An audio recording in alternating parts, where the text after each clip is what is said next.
Hello everyone, it is me, Skull Crusher, and on YouTube, a little bit of ifs, ands, and buts here and there. Um, Basically, if you go on my channel right now, as you can tell, I'm live. Um, Basically, if you go on my channel right now, as you can tell, I'm live. Well, I'm live. Uh, I don't know if anybody's going to be seeing this. If not, if so, but I figured I'd do a couple of things, like I said, such as read a little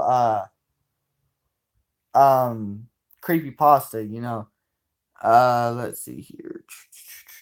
I don't really have anything to prop up with, really, so I guess I'm gonna have to hold it like this while I read. Anyway, the first story I might read is called The Cat. Now, this is found on creepypasta at wikia.com/cat. Now, what's gonna happen is I'm going to, well, I can't do it right now because stuff. We're going to shut up, self. Uh, Basically, what's going to happen is I'm going to start this story. Ready? If not, oh well. It was a very cold last February. Really cold. I was a paper delivery boy in Ohio, doing some part-time work to pay my house rent as a college student. Last February, a storm dumped 5 inches of snow over the town. Everything in sight was white and frosty. On my way to the post office, I saw a small, black-like cat tied to a lamp post with an elongated choker. Its large eyes darted around frantically like it was waiting to be rescued by its owner. I stalked away, minding my own business. Surely its owner would have been in the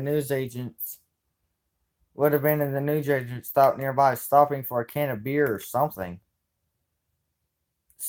They should come back for the cat soon, I thought. Anyway, who the hell even walked their cat? It must have been a kid. After doing my paper round, it was time for college. It had been 3 hours since I started around for that day. Thus, I expected the cat that I saw in the morning to be gone by then. However, as I approached the lamp post, I could see from a distance that it was still there. I couldn't help feeling worried about the situation. It was bitterly cold, and the temperature was dipping into the negatives. Um, the cat was pacing around the lamppost hurriedly, almost desperately. 2 days later, it was still there. Nobody had come back for it. Perhaps it had been abandoned. Concerned about its welfare, I decided to take it into my house and rehome it comfortably. It wasn't ideal as hadn't ever had any sort of experience with pets before, but at least it would stop suffering unnecessarily in the cold. It would be provided with food and a place to sleep. I cut the string that tied it and then took it in and pasted posters on lampposts and fences around the town reading, "Lost cat found," with additional contact details. The cat did not like to eat very much.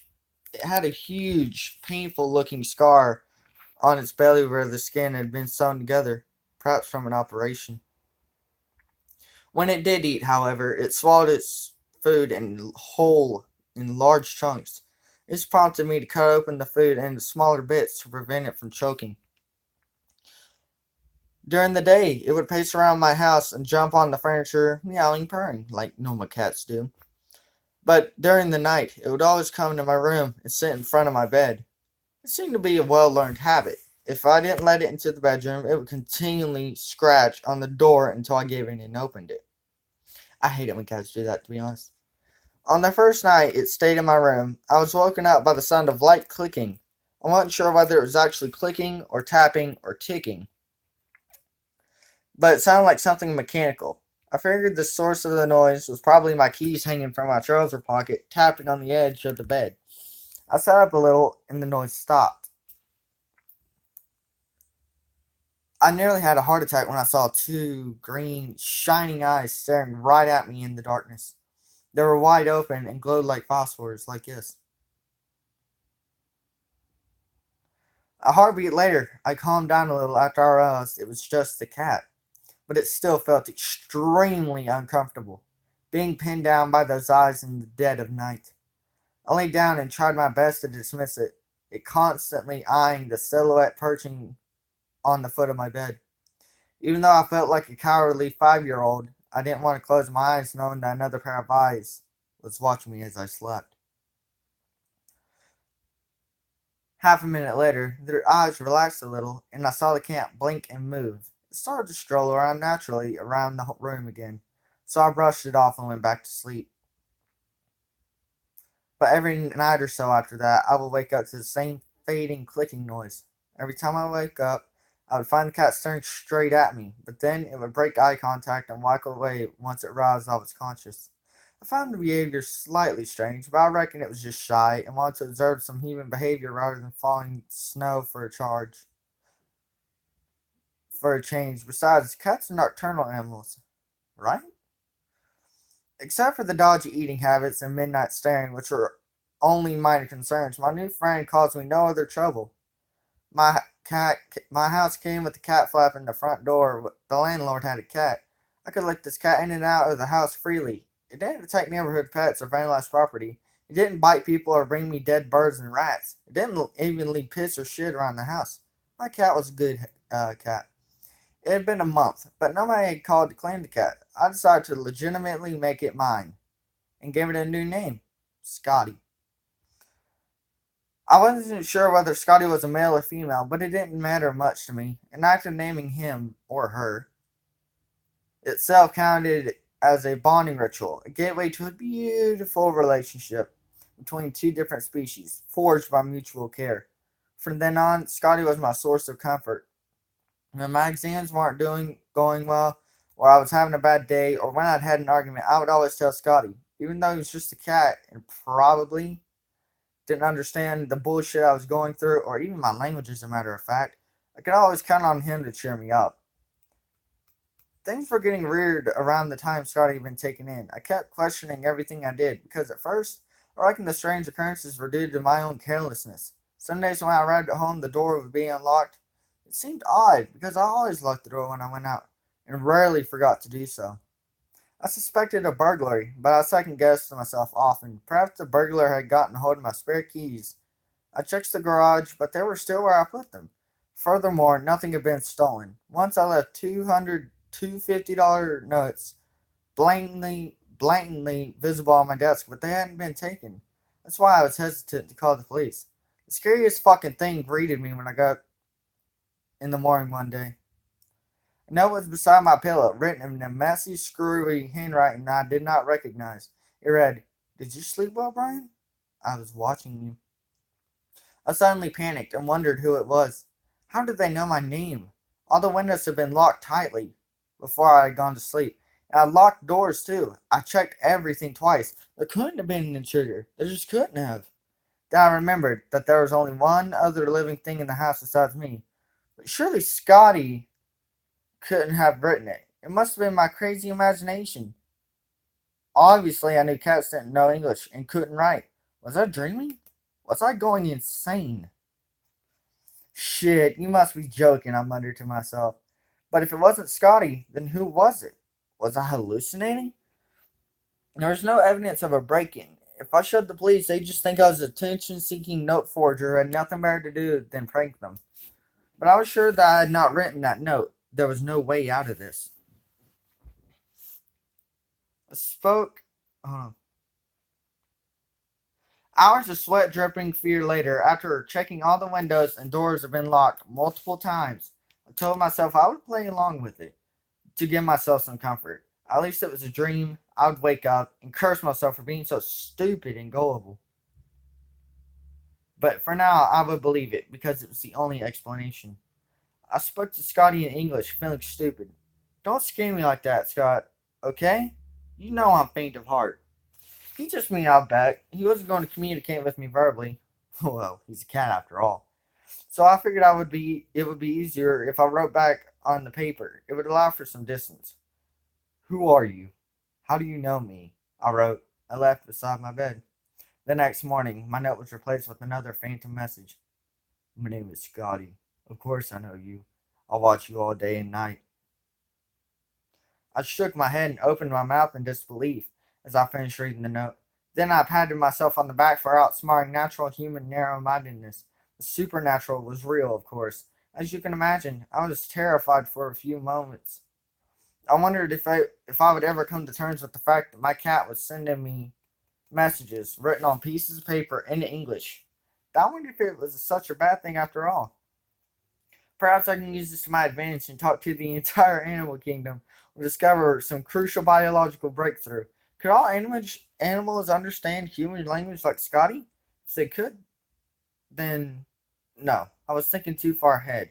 Right now, all I need to know is that everything I had ever told Scotty, all my hopes and fears and desires, they had been understood and taken into account.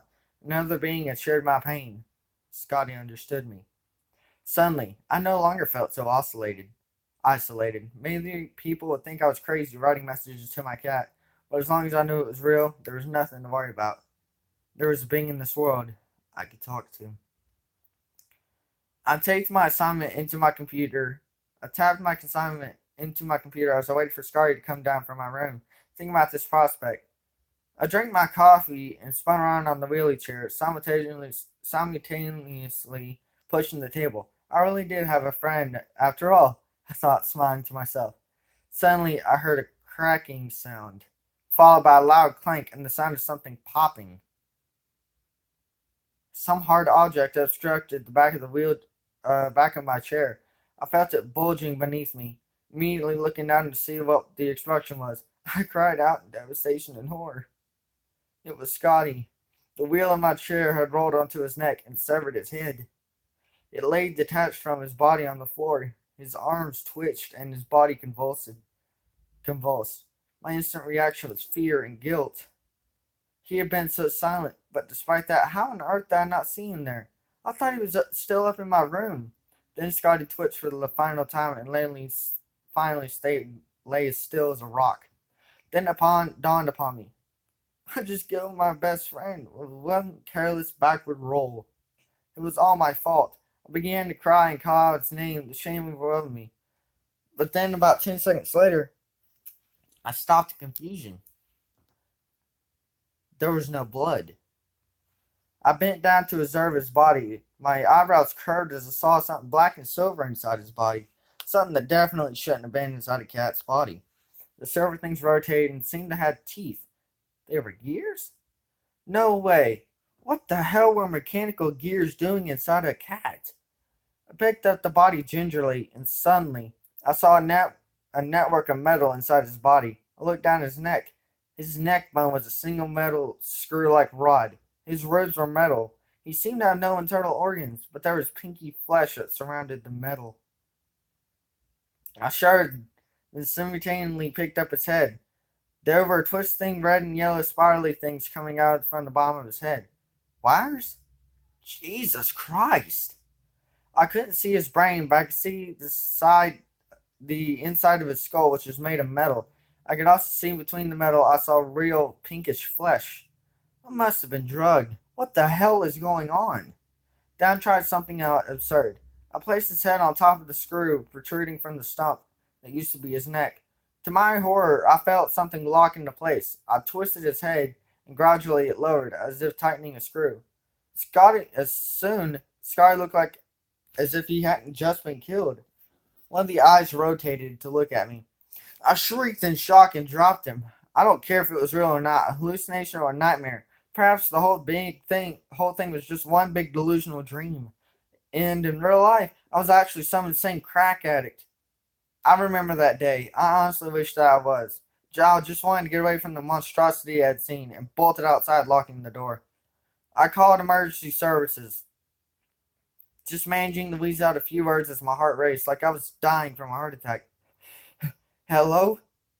Yes. I think my cat's an android. To my irritation, they sent an ambulance. It was a blatant slap in the face saying, there's something wrong with this guy. To be completely honest, I shouldn't have been as shocked or offended as I was then. My claim didn't seem very valid. But now that I think about it, now that I think about it, but I really did hope that that was just me being a crazy bastard. Scotty looked and felt so real. He did everything a normal cat would do. How on earth could this happen? Okay, he might have had some behavioral problems, but I begged them to go inside the house and see for themselves. I pointed at Scotty standing beside the wheelchair. One of the guys picked up Scotty. Scotty didn't move. I could tell his suspicions were growing. Unable to stand any longer, I grabbed the cat's body and unscrewed its head. The paramedics suddenly turned white. When they eventually discovered I was telling the truth, the police were rightfully called in my place. I told them everything about how I had taken Scotty in, about the notes beside my pillow. They exchanged shifty glances amongst one another. Finally, they insisted that I had created this monstrosity to waste their time and arrested me. Well, what did I expect? For sane humans to believe me? Because the cat seemed oddly realistic, they carried out their investigation for the sake of animal rights, searching my house or rummaging through my stuff. I doubt they expected to find anything. I slept in the police station for 3 days. I talked to some of the officers and other people waiting outside the place. Most offenders that have been arrested are charges of drug abuse or drunk driving. When they asked me why I had been detained, I always replied, long story. Even in the company of the busy holiday makers and staff, I still felt like I was being watched. I would often wake up several times a night in a cold sweat, expecting to see those two green eyes again. Yesterday, I was escorted to my property again. As the officers in charge of my case wanted to speak to me, they called my landlord to the scene too. We asked them what they had found. They told us that the house had been broken into in the middle of a full-scale search of my house. They certainly heard some smashing in the garage. Someone escaped out the garage window when they smelled police presence. The perpetrator left behind a bloodied knife, perhaps a murder weapon, and something else. One of the officers showed it to us. It was a little like an Apple tablet, but it had two small rods of an antenna. It was stored in one of those transparent crime scene evidence packets, but it had a touchscreen which could still be used for the material. There was buttons on the screen. The cop pointed at another packet bit of evidence. Scotty. He was as stiff as a doornail and didn't move inside the packet. The cop pressed the green button, and to my surprise, Scotty meowed. He pressed another button, and Scotty lifted his leg. But the most disturbing of all was that the screen displayed between the buttons. The cop went over and lifted Scotty's body up so that his eyes were directly looking at me through the layer of plastic. My face and everything behind me appeared on the screen on the tablet. There were many files saved in the menu of the tablet. All were named Sleeping 1, or Sleeping 2, or Sleeping some other number. They contained stored night vision footage of me sleeping. The incision on Scotty's belly had been made to insert a complicated system of robotic mechanical features into the body of an already dead cat. Ugh. Which could be controlled using the device. The new robot cat was made as realistic as possible. It could move with the fluid and agility of a living cat if the user was skilled. The eyes acted as windows for the cat and the user. Each button was a control command. There was also more complex code inside each command for which the user could edit accordingly. I started to sweat. I realized that someone or something had understood my ranting, had understood my fears, hopes, and dreams, but it wasn't Scotty. And that someone or something hiding in my garage had been watching me sleep. Again, it wasn't Scotty. Waves of dread came upon me. The hawk handed me one final specimen in a plastic bag. It was a note in that same messy handwriting I assumed was Scotty's, left beside my pillow. It was found after the police took Scotty away. Ha ha, joke's on you. Scotty hadn't written that. But anyway, that was the cat. I hope y'all enjoyed this story. I might put out another story today. If not, I'll put one out tomorrow. But I hope you enjoyed this episode. Well, this live stream, even though people probably won't see it for another. Support me and help me know that hey, I'm not just a dead channel out there. I figure I'll have to get off of here. Well, I might. I'm not sure, but I guess I'll catch you on the flip side. Peace out.